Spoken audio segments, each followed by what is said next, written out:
achieve something, so many difficulties come in our way. With focus, attention, we can make the achievement. How did Valli succeed in fulfilling her desire of riding a bus? In today's era, it is really difficult to achieve something, as we have to face so many hurdles which make us stop doing our best to achieve our goals. We have to face so many hurdles which stop us doing our best to achieve our goals.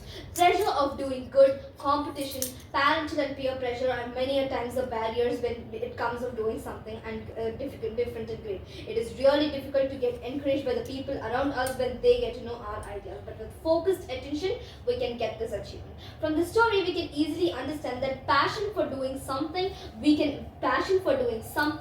bravery for taking up chances, and courage can achieve anyone's goal. Anyone's goal.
Bye.